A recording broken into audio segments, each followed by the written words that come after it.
the recording. All right. Hello, and welcome to our Clean Energy Plan Progress webinar. My name is Derek Spellman. I'm a communications specialist here in the Wisconsin Department of Administration. Just a few quick notes before we get underway. First, obviously, this program is being recorded so we can make it available to folks who are not able to join us this afternoon. Second note is we will open it up for questions after the presentation, but please feel free to submit your questions as they occur to you.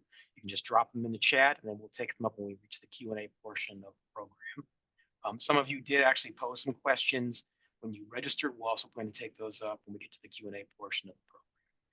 If you happen to think of a question after the program's over with, or you just want to submit a question outside of the webinar, you can just email us at that DOA Communications inbox that sent you the confirmation email.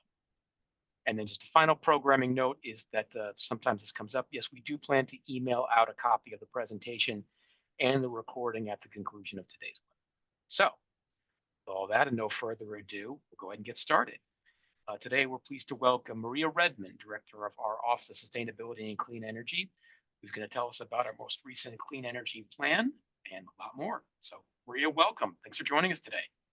Thank you, and thank you all for spending the last part of your day with the Office of Sustainability and Clean Energy. We're excited to go over Wisconsin's Clean Energy Plan progress throughout the last year, and also talk about some next steps and things that we're working on as well. So we're going to cover a lot of ground today. I'm going to scoot through the slides. I'm looking forward to your questions as well, but I'll just go ahead and get started here.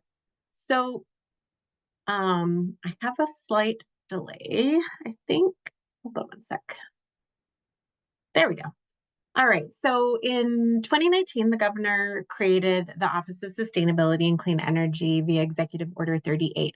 I do also want to note for everyone that's on the call, the slides that I've created, you'll see a lot of links. So we'll share out the presentation. You'll be able to connect with the different programs. I wanted to make sure that you had access to all the different programs that I'm going to mention. So you'll see a lot of links throughout the slides today. So just for your information, so you know that.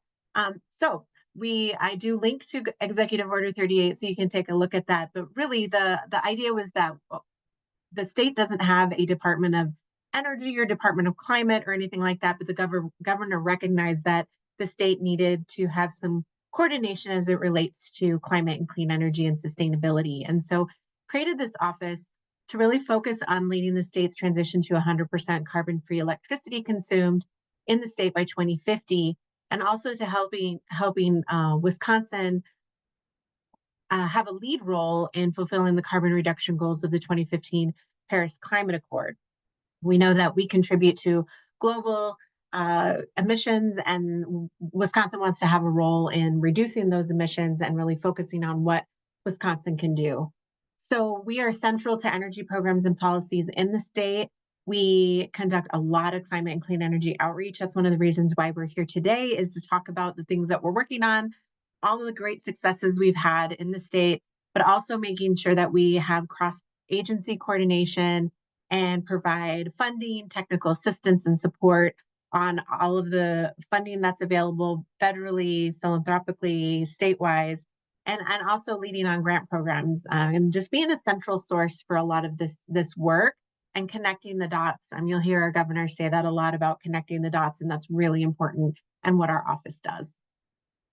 This is our team. We have a small but mighty team. I serve as the director of the office. We have our Climate Pollution Reduction Grant program, and Caitlin Samuelson is our Outreach Engagement Coordinator, and Katie Carmody is our Technical Coordinator and Analyst on that particular grant program. We also have Winston Thompson, who's our Lead by Example Research Analyst. I'm going to talk about all of these programs throughout the presentation. And we also have Genesee Hamester, who's our Climate and Clean Energy Initiatives Coordinator. So we do a lot of work in our office. We're, making sure that we get the resources to those who need it most. And we're really proud of the work that we've been able to accomplish, especially with such a small team. So if you haven't interacted with anyone on our team, I would highly encourage you to meet and greet with them and learn more about what we're doing and our different roles. So I really wanted to kind of get you situated on what the state has been working on over the last few years. With the creation of the office, we're charged to centralize a lot of the clean energy and climate action planning and policy work. And we've done a lot. And our governor has really led the charge, and really put us in a position to be successful in this realm. And so this is just a guide you along the timeline, starting with Executive Order 38 with the creation of the office, centralizing the climate and clean energy work, followed by Executive Order 52 with the creation of the Governor's Task Force on Climate Change. From that task force, they created a set of recommendations across 55 recommendations across 9 sectors to in the governor's task force climate change report. And that's available. If you scroll over, you'll see that there's a link there, so you can check that out. And following that, we had in April 22, the state of Wisconsin's first ever clean energy plan. We were one of 8 states in the nation to not have a clean energy plan, and we changed that trajectory so that we could really focus in on the strategies to move us towards a clean energy economy. And then after that, the governor issued Executive Order 161, creating the Office of Environmental Justice to help us address equitable economic development and address the issues that are happening in communities that are affected by climate impacts more than other communities in the state. And then we move into Executive Order 195, which was the creation of the Green Ribbon Commission to help the state establish a green bank, which we are affectionately calling the Green Innovation Fund. I will talk a little bit more about that. Many states in the US are standing up green banks as a way to finance clean energy and sustainability projects. And so we want to be able to be a part of that and be able to get financing to great projects throughout the state, because we know that all of these projects are happening locally and that the financing for these projects and incentives for these projects are very helpful. Then we follow up with the our first clean energy progress, oh, goodness, clean energy plan progress report in May of 2023. And then we were awarded a planning grant from the EPA, the Environmental Protection Agency, to pull together a priority climate action plan. And in March of 2024, we issued the Wisconsin's emissions reduction roadmap, which includes all the sectors, including agriculture and, well, actually, the emissions reduction roadmap was basically set priority sectors that were focusing on implementation. And I would encourage you to take a look at it because it does include a number of sectors. I would have to say that natural working lands and natural climate solutions are a priority for the state. But since this emissions reductions roadmap was really focused on garnering extra implementation dollars from the federal government, we kind of narrowed that scope down in the emissions reductions roadmap. That to be saying that, we are moving into our comprehensive climate action plan, which will include all the sectors and a number of measures and targets across those sectors, including natural working lands and natural climate solutions. Whereas the clean energy plan was really focused on our power sector and all the adjoining sectors that are impacted. So we have been doing a lot of work over the last few years, and also it's not just us. We're really excited to highlight all the great work that's happening locally as well. Really, today's discussion is to talk about Wisconsin's Clean Energy Plan and the progress that we've made. It was published in April 19th, published on April 19th of 2022. It's the state's first ever clean energy plan developed under Governor Tony Evers and the Evers administration, and really sets us up for success in providing the many necessary steps to protect our planet and protect Wisconsin from the impacts of greenhouse gas emissions and maximizing the benefits of moving to a clean energy economy. And so it provides a lot of strategies across multiple sectors to really focus on what can we do, what is the action that we can really focus on across all these sectors to really have impact and reduce our greenhouse gas emissions. Our core values as part of the Clean Energy Plan is to really focus on justice, equity, and collective action. These values ensure that communities that have been most impacted by climate change benefit from the transition, and also ensures that not just the communities that are affected by climate change, but all Wisconsin communities can benefit.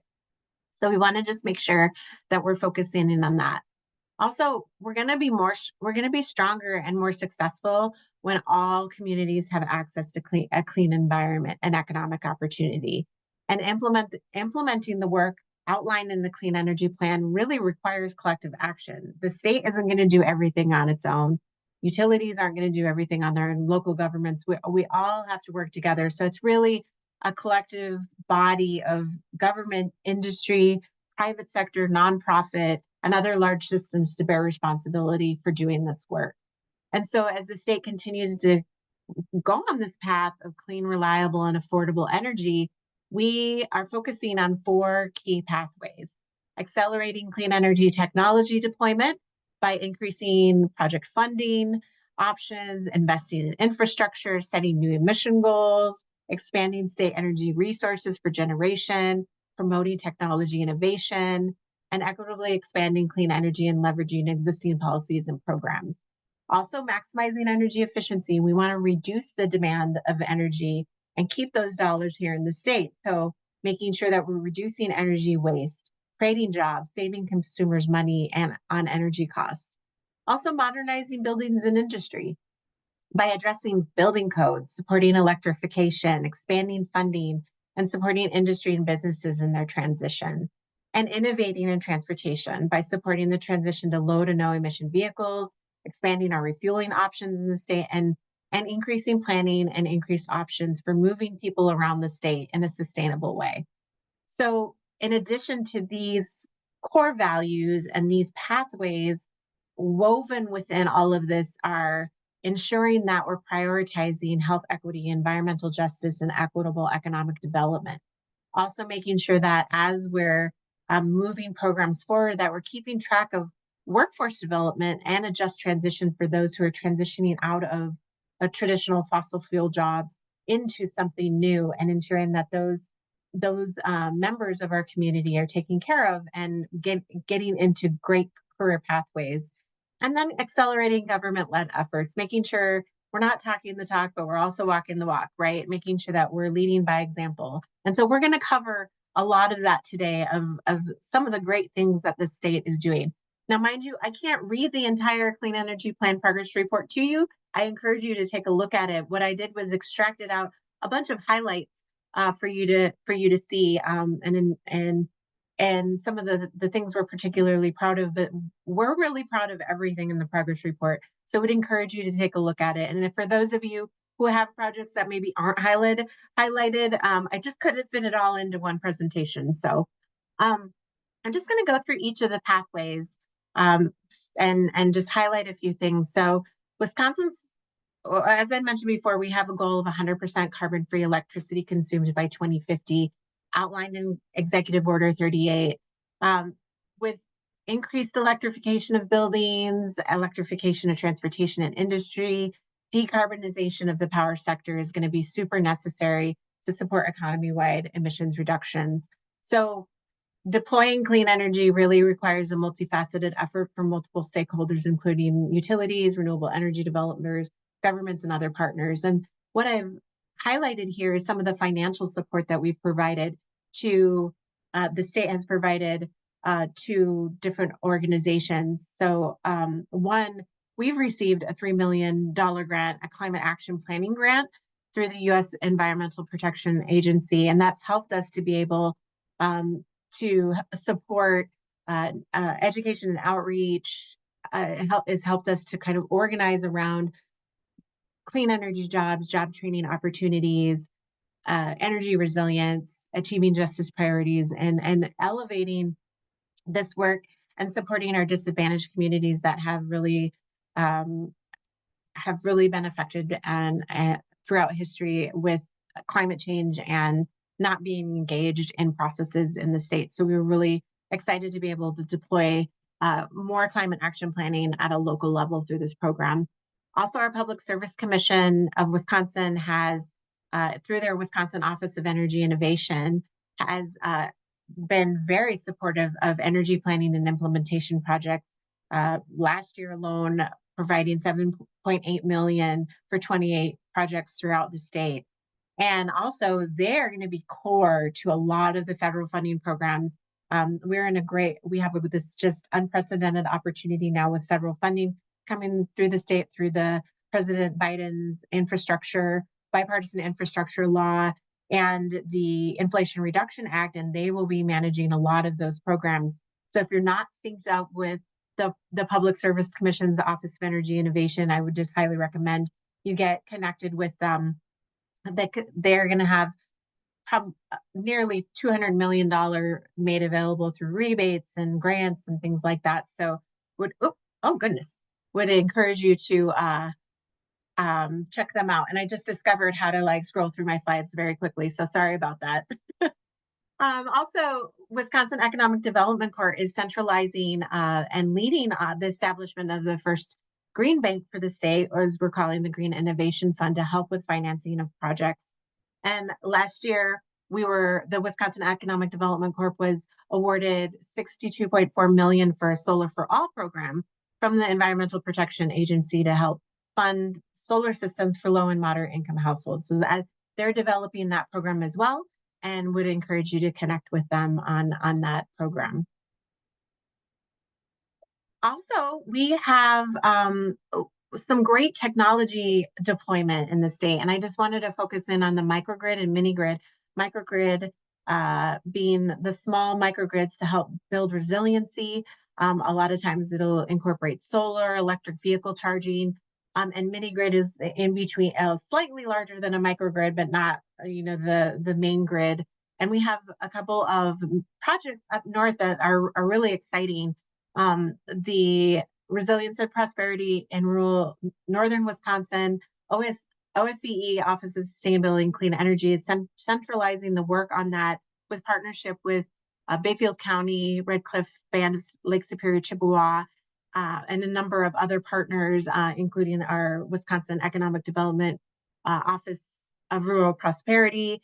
And really these microgrid projects, also one led by Bad River, microgrid and mini grid projects, really help to build that resilience in the northernmost part of the state along the shores of Lake Superior. And they're more susceptible to storms that continue to become more extreme due to climate change, and can cause major disruptions in power and critical infrastructure and emergency services. So the funding that's being deployed is supported by, we actually were able to secure dollars from the U.S. Department of Energy for these projects, and to be able to deploy microgrids throughout the northernmost part of the state, and making sure that there's resilience, that the power is more reliable.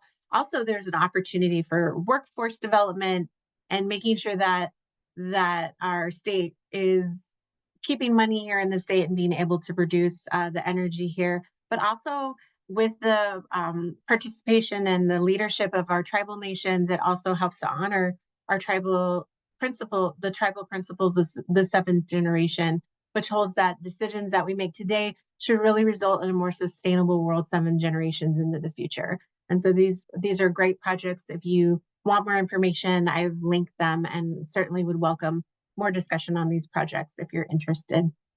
And to keep moving along, we're also seeing changes on the regulatory level. The Public Service Commission completed work with interconnection rulemaking and updated interconnection standards, which helps us to modernize and incorporate new technologies, update technical and certification standards that help support enhanced grid stability and increase transparency in the interconnection transfer application process.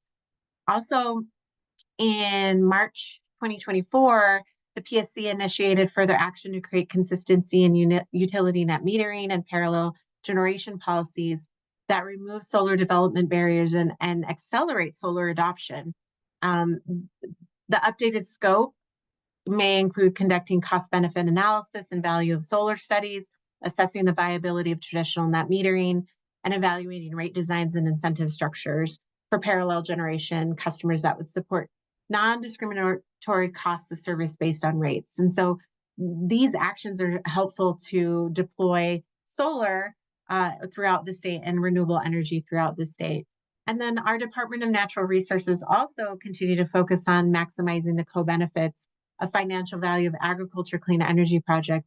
And so throughout early 2024, the Department of Natural Resources coordinated water quality trading proposals for 2 dairy biogas facilities in Shawano and Brown counties.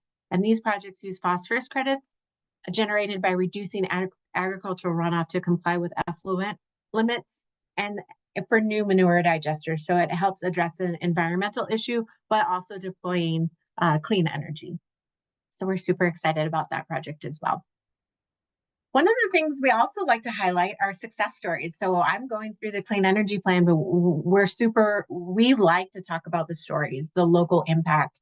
And so one of those stories that we highlight in the clean energy plan is reaping clean energy solutions for rural Wisconsin. And Brett Carlson is working to solve some of the complexities of rural farming and the deployment of renewable energy. And really it started with his interest in installing solar on his family's farm in Northwest Wisconsin. And he was able to secure a Renewable Energy for America program grant from the US Department of Agriculture. And it helps agriculture producers and rural small businesses switch to clean energy. And so it was a challenge to be able to put together these grant proposals, navigating the complexity of applying for grant funding and designing and implementing. And so Brett saw an opportunity to not only finish this project, but also to help others. And so he now co-owns a business where he continues to help the farm and small business owners all over Wisconsin identify and apply for funding opportunities. And he's expanding to help residential and other commercial businesses too. So this is a super crucial service for those who are trying to navigate processes that may otherwise be too complicated for them, or they're focused on their core business. And this is a perfect example of how a Wisconsin business can expand to help support other businesses and also help support our goals in renewable energy. So we're really proud to highlight that story of Brett and his family. So the next area and next pathways is maximizing energy efficiency. If we can reduce that demand on our grid and I did it again. So sorry. Like pressing buttons here. We want to make sure that we meet the significant ramp up of investment in renewables, but also reducing that demand on the grid. And so this is really important for us to reach our goals, especially as we're seeing lots of our sectors transitioning to electrification. And so one of the things we're super proud about, and our Office of Energy Innovation did a lot of work. We were the first state in the nation to launch the HOMES program, which is one of 2 programs making up the Federal Home Energy Rebates Program. And Focus on Energy is leading that. I have a link here. It's where you can get some rebates for deploying energy efficiency in your home. And so there's a lot of opportunity there. We totally want to make sure you're taking advantage of that. Also, our Focus on Energy program continues to be a national leader in, it's a ratepayer benefit program supported by funding that comes in from the utilities and really focused on reducing energy waste, strengthening our economy, and making progress towards a sustainable future.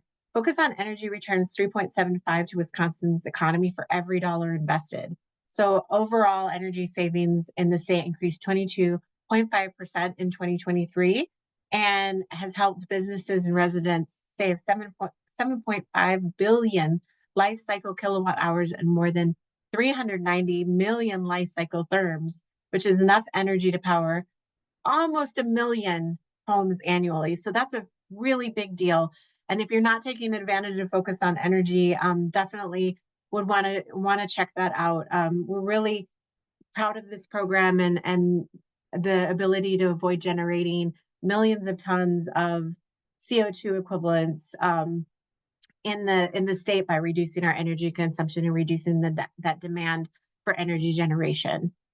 Also, the Office of Energy Innovation is continuing to look at supporting the efficiency in agriculture sector. So through the Focus on Energy program, they provide incentives and rebates for technologies that use high carbon fuels like propane and natural gas, and try to reduce that in heaters, grain dryers, and other high efficiency equipment, and making sure that we're supporting high efficiency equipment. So we reduce demand for those types of fuels in that realm. Here's another story, clean energy success story. So when we're talking about building energy efficient future, we're also talking about workforce, and Operation Fresh Start Build Academy offers a really unique opportunity to gain valuable skills and experience in the construction industry. Here you see a Build Academy crew working on new home construction.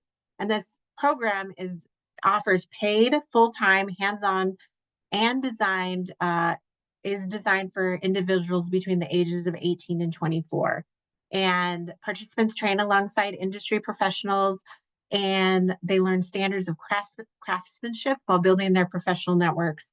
So this academy is filling a gap in workforce development, but it's also training students in best practices of energy efficiency, which they can take in their work, but also can take home and also apply in their lives. And so this is really the Build Academy is primarily funded by Governor Tony Evers' Workforce Innovation Grant, which is a 3-year, $3.3 million dollar grant program that was funded by ARPA dollars in cooperation with Wisconsin Economic Development Corp and Wisconsin Department of Workforce Development.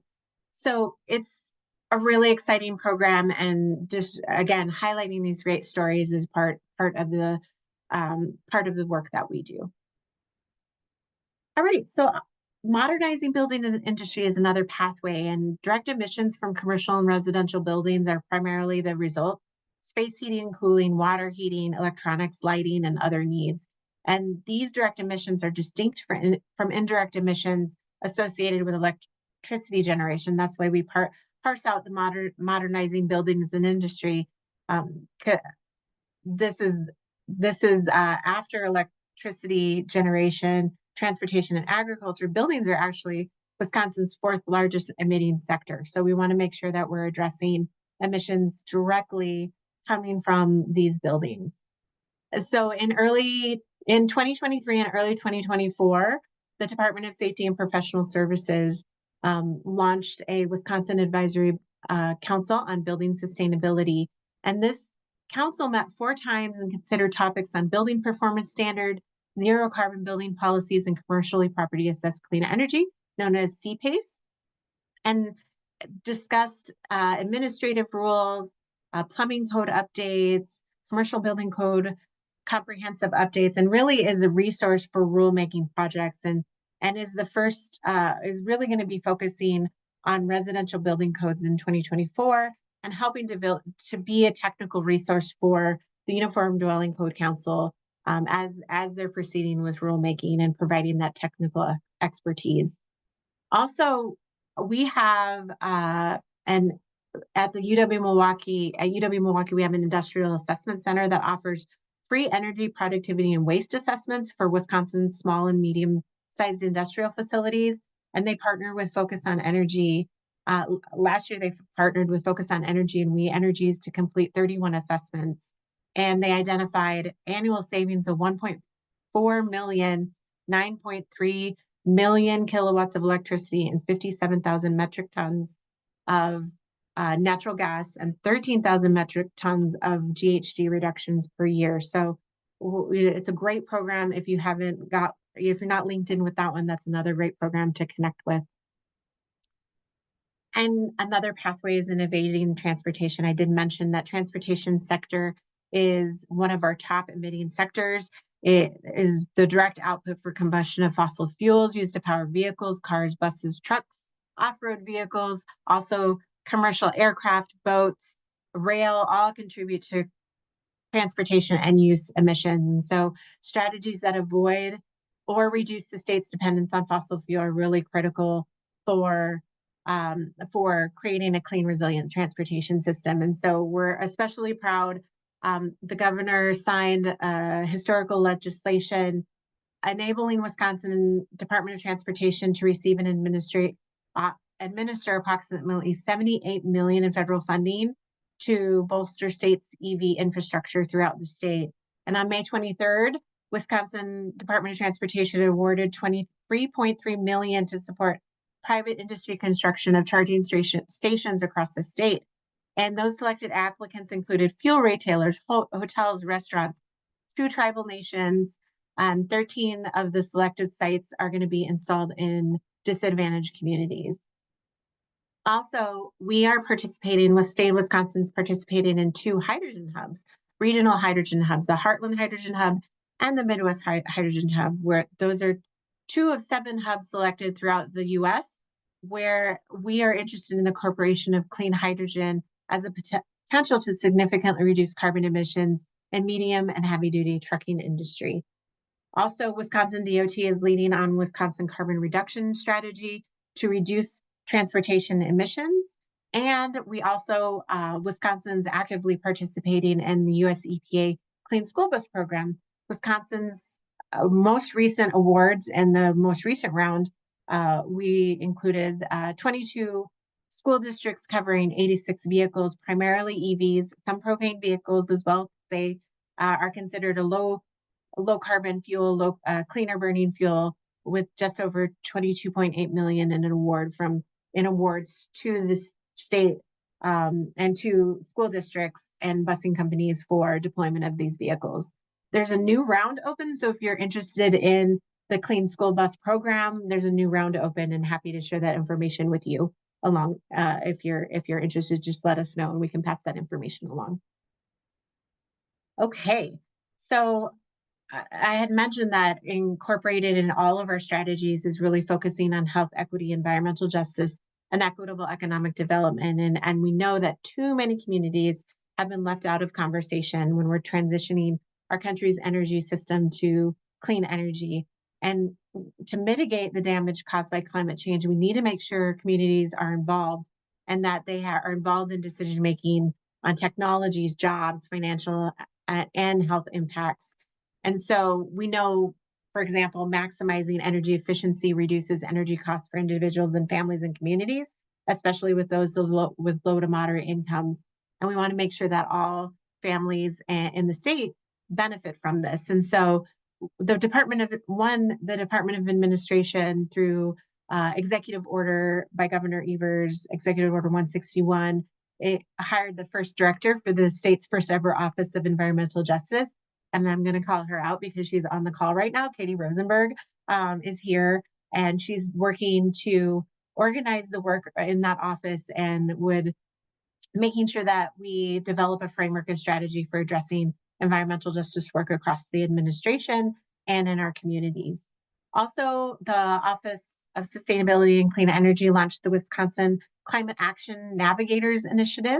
And really the idea there is to leverage the network of stakeholders working in climate and clean energy and really ensure that meaningful engagement is truly meaningful. It goes beyond the traditional virtual listening sessions or online public comment efforts that the state traditionally does. It's really, the goal is to expand the network to get deeper into communities and empower or lift up. I've always felt that communities have had the power, they just need the tools and resources to be able to use that power to make sure that we get, that you can share your needs on projects, your barriers to implementing projects, and ensuring that we're having that feedback loop to get you what you need and get those resources locally, because everything is going to happen locally. So we welcome everyone's participation. We are using our navigators network and this vast network of change leaders within the state to ensure that we get a feedback loop on our upcoming comprehensive climate action plan as well. So get involved. We definitely want to make sure that you that you're involved in this effort. Let's see what else. Am I still sharing my slides? Did it? Yes, yeah, I can see. Yes. You're okay. We're still seeing them. Okay, that sounds good. All right. So I'm running out of time here. I'm going to scoot through the rest of these slides so that we can get some questions answered. So one thing is also fast tracking workforce development and just transition. So we want to make sure we achieve an inclusive and equitable clean energy workforce by systematically training and preparing workers to transition to clean energy. So the governor declared 2024 the year of the worker, highlighting the role of the clean energy economy and making sure that we focus on creating workforce opportunities. And so we are in the process, in partnership with the Department of Workforce Development, on implementing a clean energy workforce inventory. We have a number of organizations and businesses throughout the state that are leading on innovating in workforce. Team partnered with its union, IBEW, Wisconsin Big Step, to design the first ever wind generator assembly apprenticeship, which is very exciting. WRTP Big Step. Sorry, I want to make sure I got that right. So that collective action and those partnerships help to move that along. Also, the Department of Workforce Development opened up a number of its programs to include clean energy as applicable, and continues to provide support to communities with workers who are going to experience power generation closures, and making sure that we're transitioning those workers into great paying jobs and jobs that they're interested in. Government-led efforts are really important. So drawing for lived experiences of tribal nations, local government representatives, and state agency employees, we can serve as leaders in the efforts to reduce emissions and conserve energy. And so we want to make sure that we're doing that. And so I'm just highlighting here some of the work that our state agencies and universities and tribal nations and local governments have been working on. One thing to note is that Governor Evers joined the U.S. Climate Alliance's Executive Committee in a leadership position. And that leadership, there are 24 governors representing nearly 60% of the U.S. economy and 55% of the U.S. population.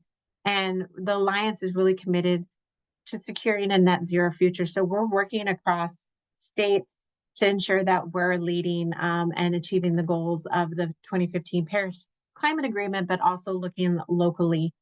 Also, our state agencies are really working hard and to ensure that we're looking at our operations, our data. We have launched a Lead by Example technical advisory team made of 66 participants across 22 agencies. That includes our universities, our tech colleges, and multiple subject matter experts to really delve into the data and what can we do as state agencies to ensure that we're addressing our impacts on communities, our procurement, and all of that that good stuff that we're telling other people to work on, we are trying to work on as well. A couple of examples: Department of Corrections completed a project to reduce their energy consumption, and it resulted in thousands of kilowatt hours of electrical energy use in that facility, which is really important for obviously reducing emissions, but also cost savings for the state. Also, DNR acquired 6 new electric vehicles and 24 new gas electric hybrid vehicles, reducing the cost, or reducing the need for fossil fuels in our transportation. I only highlighted one university here. Our universities are doing great.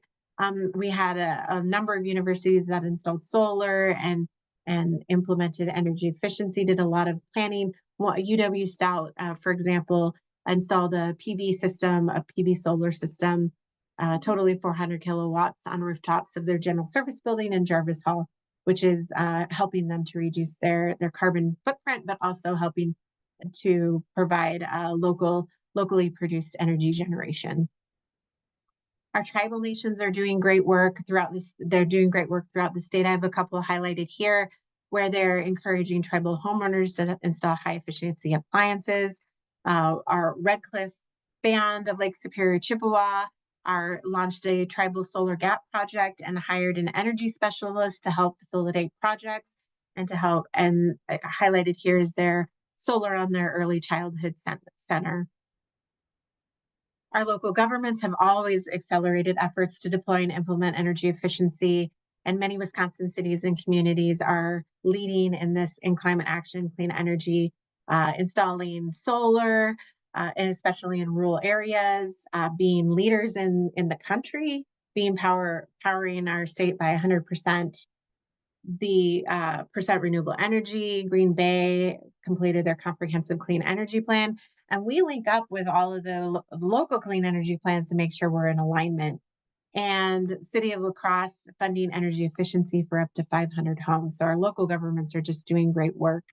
Another success story, the City of Menominee is working to advance sustainability goals, and they developed a plan for their city, and then also did a number of community events to make sure that they got the word out and got their local businesses together to work together, again, emphasizing that collective action. So I'm going to use the last 5 minutes here to quickly scoot through, and I do want to get to questions. I know we have, I want to make sure we have some time for questions. But one of the things is kind of like the next steps and resources. What's next? What are we going to be doing? There's still a lot of work to be done. The work continues. We want to continue to implement and measure the clean energy plan strategies. We're conducting extensive stakeholder engagement, making sure that we're doing ongoing data collection and synthesis and analysis as we move into our comprehensive climate action plan. And our next year's progress report, we're going to be updating some of the emissions inventory information, setting targets and measures, and just making sure that we're sharing our progress along the way. We also have constant engagement. Here's a number of ways that you can engage with our office, engage with the state. Public comment, we have a public comment form. Get involved with our climate action navigators and the comprehensive climate action plan. We want to hear the challenges. We want to hear about your projects, and we want to make that our comprehensive climate action plan go in a direction that supports you locally. One-on-one assistance, we want to provide that. We have a network of people within the state agencies that are at the ready to provide support and technical assistance.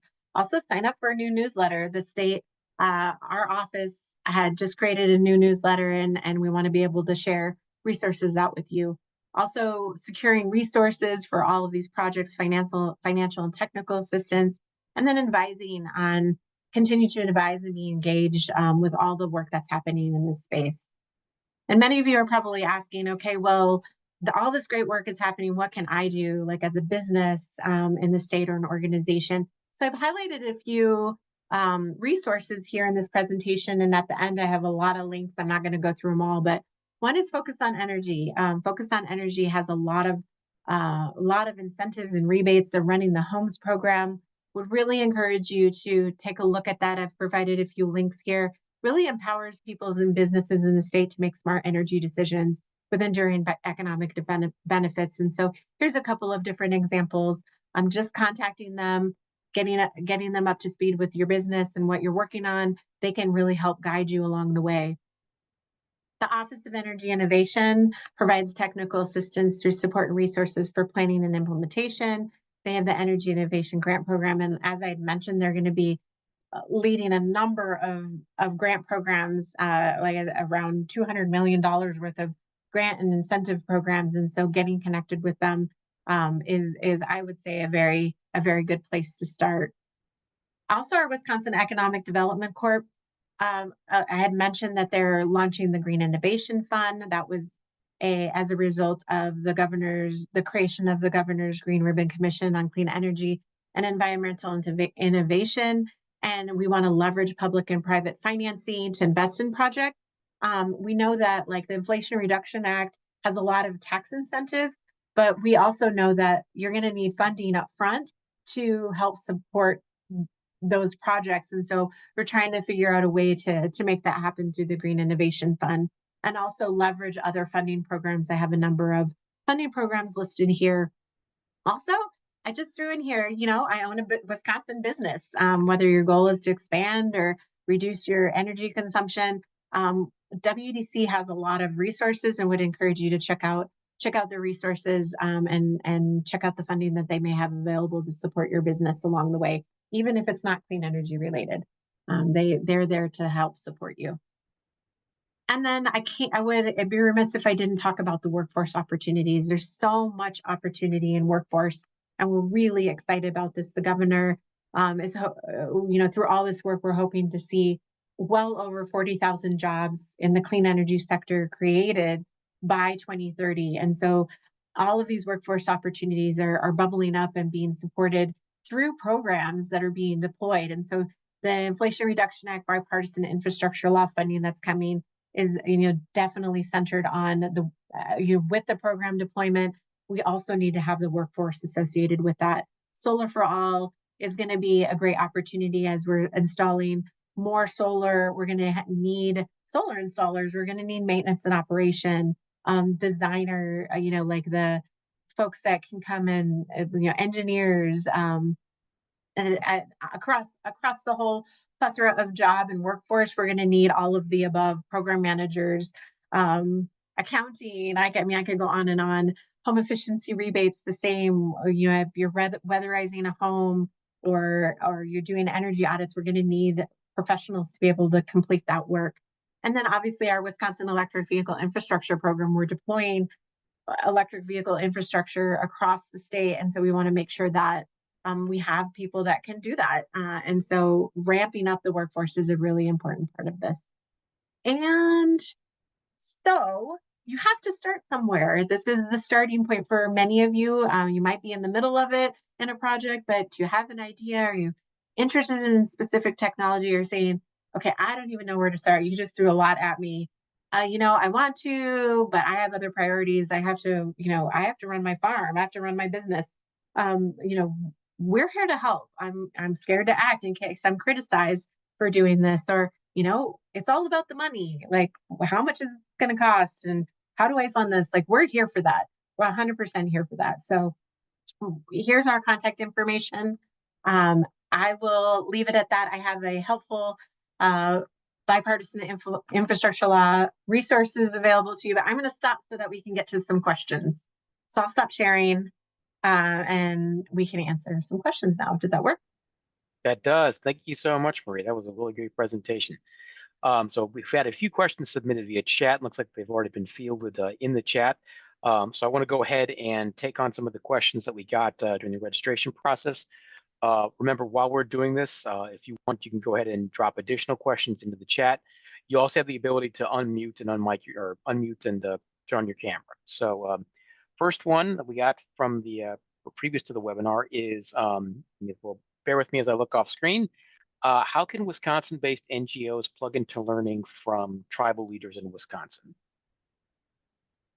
Yeah, so I think the major thing that you want to do when you're talking with tribal nations is to really develop a relationship with tribal staff and leadership. One, I would recommend contacting leadership. They are sovereign nations, so it's really important to recognize the structure of our tribal nations and their sovereignty as a nation. And so working through their leadership, and then also connecting with the staff to really understand their needs, meet them where they're at. And that means literally meeting them where they're at, like going to a tribal nation and having a conversation, and more not having a conversation, just presenting all your information. It's more of like listening and connecting with them and seeing where you sync up, and building a collaborative, building trust. So that's, I think, a lot of our successes has been that because we've been able to do that. Also connect with we have many tribal consortia throughout the state. We can list out, maybe someone from my team can list out all the different organizations. There's a number of organizations that are working with tribal nations, like MTerra, Glyphwick, TIC-TAC. There's, like I said, it's acronym soup, but certainly willing to share that information with you all. Great. Thank you so much. Next question is, policy-wise, does the state plan on introducing a single-use plastics ban, incentives for homeowners and small business owners to use green technologies, or tax incentives to upgrade cars, homes to sustainable options? Yep. So the state, we're exploring it through our Climate Pollution Reduction Act effort, our climate pollution reduction grant effort, and our comprehensive climate action plan. We are exploring waste solutions. We actually need more people on that advisory team. So if you're interested in joining that, certainly would welcome your participation. I think one of the things to think about is we're not as advanced as some other states like California and some others, and their bans, especially related to plastic or single-use plastics, have kind of turned a different way and maybe didn't go as they had planned. And so we want to learn from other states and municipalities who are leading the way on addressing this. And then Solar for All, the home energy rebates program at PSC, and also for those are some areas where rebates and incentives are going to be going to residents. And so I would really encourage you to get engaged with the agencies that are leading that so that you can take advantage of that. The Inflation Reduction Act has a lot of tax credits. If you have questions on that, we certainly can get you on like how to apply for that and how to be eligible. Also, for vehicles, there's the tax incentive available on the federal level for you to take advantage of, a 7,500 minimum tax credit for a new electric vehicle. And then I forget the amount for used one, but they've opened it up for new and used vehicles. So there are these opportunities available. The state doesn't necessarily have rebates, like state funded rebates, but that isn't something that we would not a double negative there. We would explore that. We certainly would want to explore that in the future. Thank you. Got one more question, and then we'll go into, I think we got another question that was submitted in the chat. How can the state of Wisconsin help motivate cities and town governments to make the transition to renewable energy and sustainable technology, I should say? Yeah, definitely. Well, as you saw, many of the there's a lot of local governments working in the space. The Wisconsin local governments for climate change or climate. Sorry, again, it's the multiple acronyms I don't have memorized, but there's a group of local governments working really hard on climate action and breaking down the different sectors. So I would say connecting with them, connecting with your local government directly. Also, the Thriving Communities Technical Assistance Centers. There's one located in Minnesota. There's one in Illinois.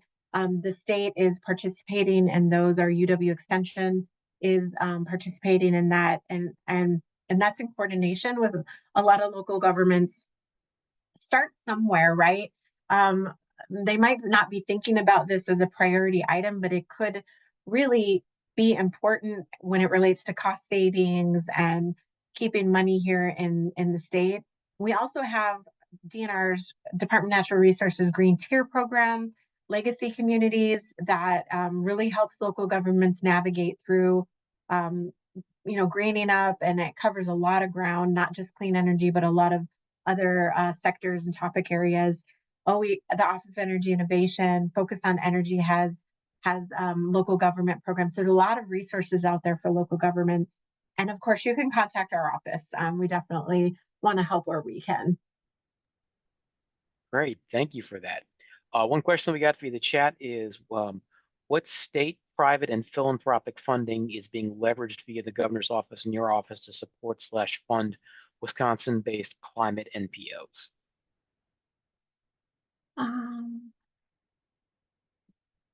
So state, private, philanthropic funding is being leveraged via governor's office and your office to support Wisconsin Big Climate. Yeah, so we definitely we have, for example, so NPOs, that's nonprofit organizations, right? Okay, sorry.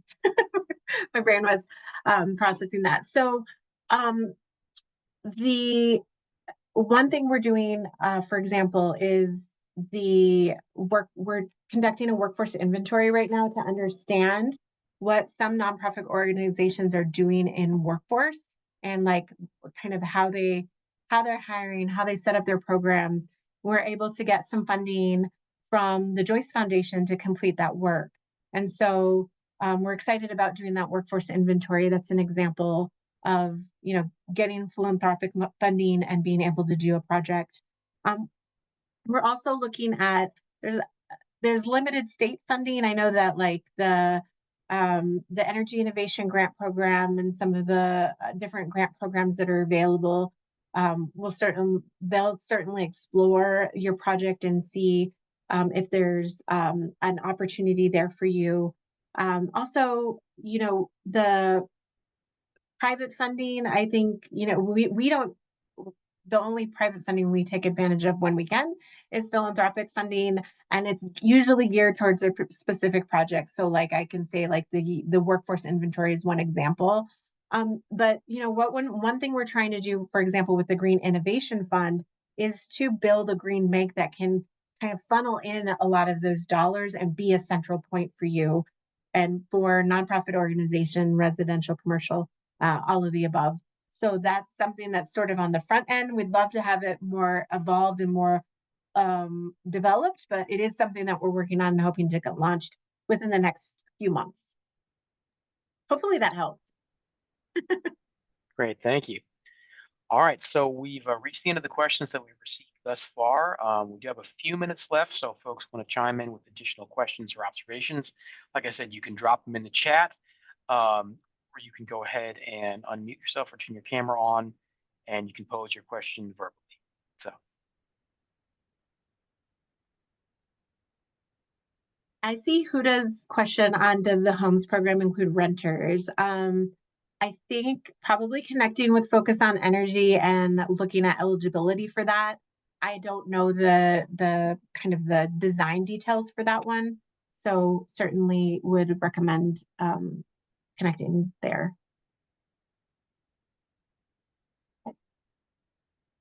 great. And it Any looks other like questions? maybe somebody answered that too. Yeah. Yeah. Anybody else have any other questions?